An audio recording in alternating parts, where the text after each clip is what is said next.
Hey everyone, and welcome. Today, we're going to talk about something that should probably keep you up at night. Total, catastrophic, regional failure. It's the ultimate test, right? The worst case scenario. So let's dive in and figure out how you can actually survive it. Okay, just picture this. You're grabbing your morning coffee, and bam! This alert hits your screen. US East 1 is offline. Not slow, not having issues, it's just gone. The backbone of your entire service vanished. You can feel that pit in your stomach as your dashboards all turn red. The clock is officially ticking. So I have to ask you straight up, is your team ready for that moment? I mean, really ready. Not, yeah, I think we have a document for that somewhere ready. I'm talking about we've drilled this, we know the procedure cold ready. Because let's be real, hope is not a disaster recovery strategy. The thing that separates total chaos from a calm, professional response is preparation. And that preparation really comes down to two key things. And that brings us right to the foundation of any solid DR strategy, the plan, and the automation to back it up. You absolutely cannot have one without the other. And for us, that means runbooks and playbooks. First up, you've got your runbook. Now think of this as your Bible during a crisis. It's the step-by-step guide written for humans and answers the critical questions. What do we do first? Who do we need to call? How do we even know when we're back to normal? When everything's on fire and people are stressed out, this document is your single source of truth. But here's the catch. Reading a document is slow. And humans under pressure, well, we make mistakes. We fat finger a command, we miss a step.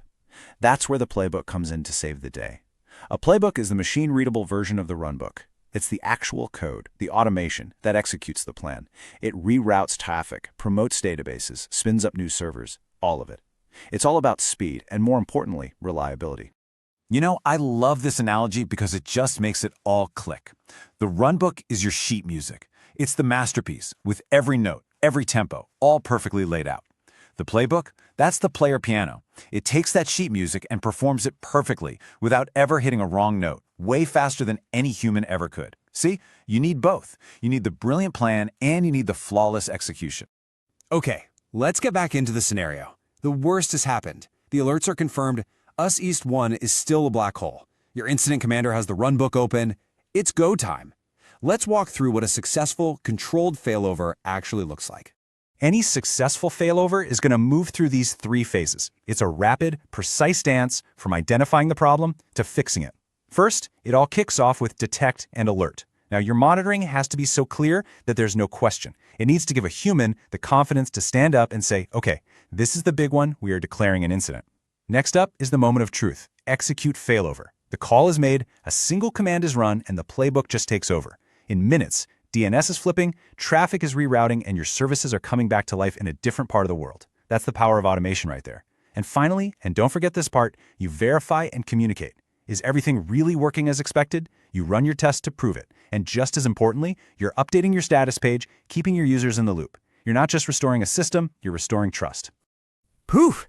Okay, crisis averted. We survived. But you know what? Waiting for a real-life catastrophe to test your beautiful plan is an absolutely terrible idea. The real path to resilience is to proactively hunt for your own weaknesses. It's time to engineer a little bit of chaos. And this quote just nails that mindset shift.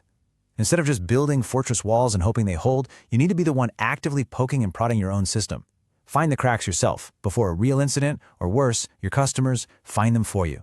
This whole offensive approach has a name: chaos testing. Now, let's be super clear.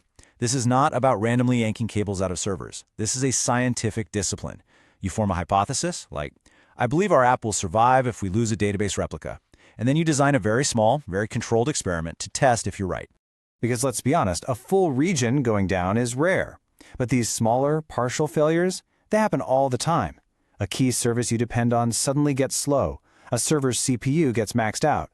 These small, targeted chaos experiments are perfect for proving that your everyday automatic recovery systems, your load balancers, your auto-scaling groups, are actually working the way you think they are. Okay, so you have your plan, you've got your automation, you're even starting to embrace a little controlled chaos.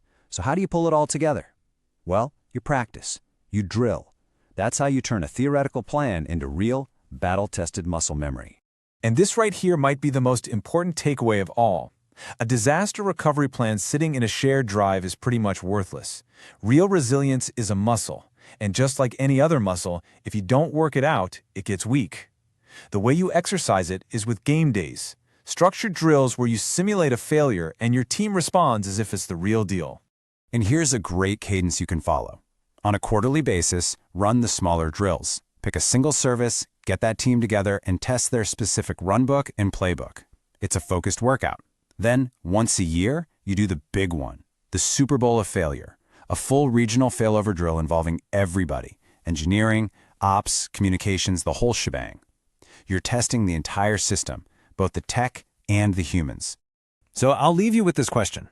After going through all of this, from runbooks to chaos to game days, I want you to take a hard look at your own systems. Is your ability to recover from a disaster a well-practiced, proven strategy? Or is it really just a hopeful assumption? Because when that alert finally does hit your screen, the difference between those two is everything.